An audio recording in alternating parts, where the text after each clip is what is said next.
Hi, I'm Alex Jackson with SHEEN Magazine.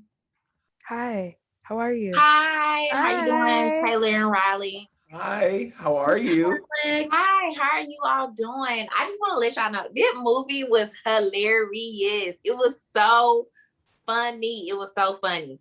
And I love you all's accent. Y'all had it down pack. I was literally like tripping out the whole movie.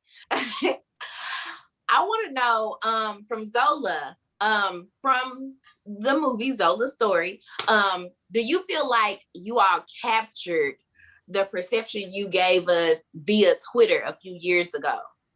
Absolutely. I think since I told it so how it happened, there really was no wiggle room to do much else with but what I said. So even when the first time I watched it, I was like, okay, wow, that's really how that happened. And honestly, in real life, it was a bit more traumatic, but I mean, it's like how much trauma can you put on TV? I don't know, but it was a lot more traumatic. I told you next time, like, girl, you made it look so much, you made it look fun. I want to go there again, but I know I so.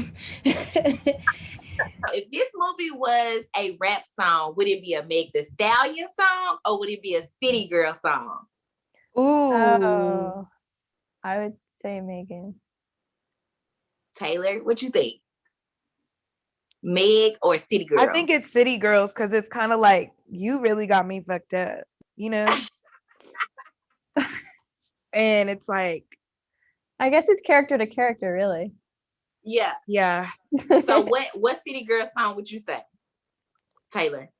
I don't know. I mean, we could have the whole first album playing and it would make sense. It's like, I mean, honestly, City Girls make me feel like I want to fight.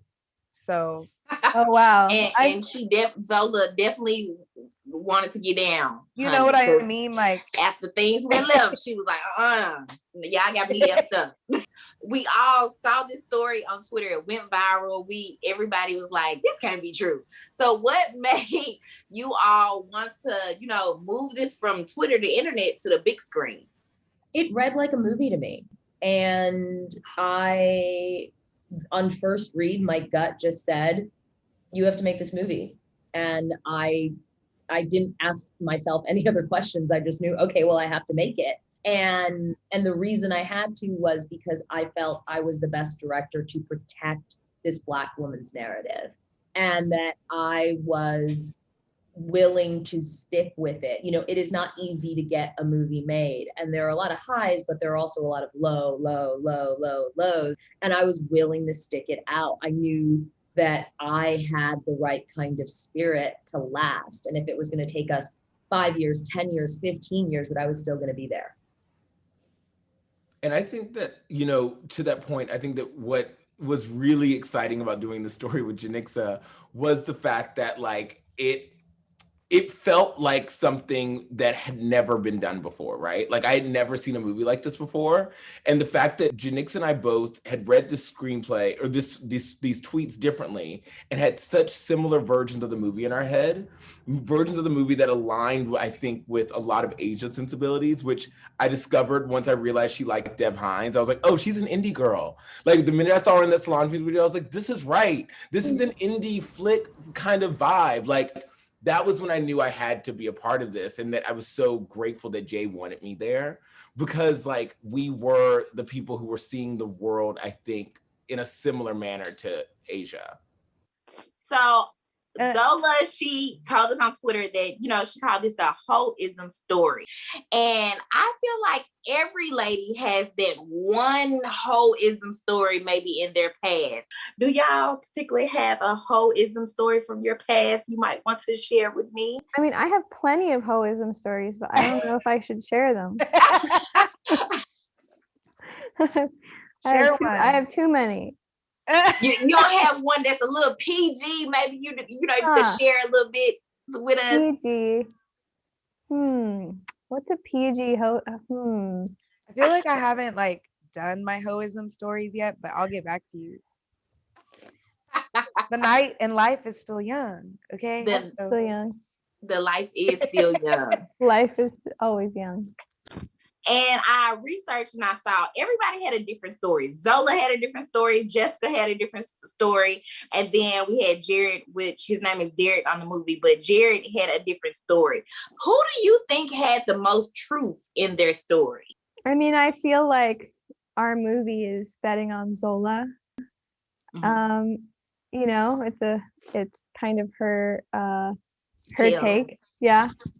I mean, yeah, I'm gonna go with Zola because Zola. I know Zola, and also because believe Black women. I know that's right. And I think if you just compare them all, there's something in Zola's story that definitely feels the most authentic and truthful. Yes. Insane how in she the told it. insanity.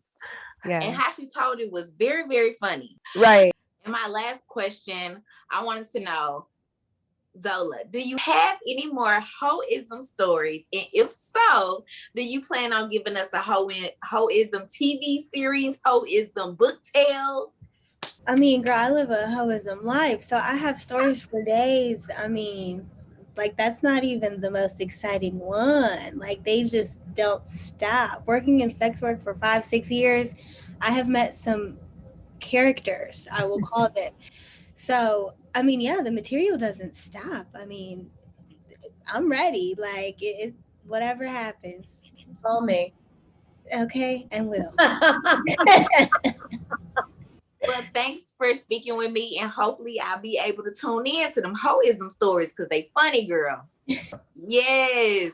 Nice meeting you all. Thank you so much. So thank you, ladies, for speaking with me. I enjoyed the movie. Thanks so much. Thank you, Alex. Have a Thank good day. you.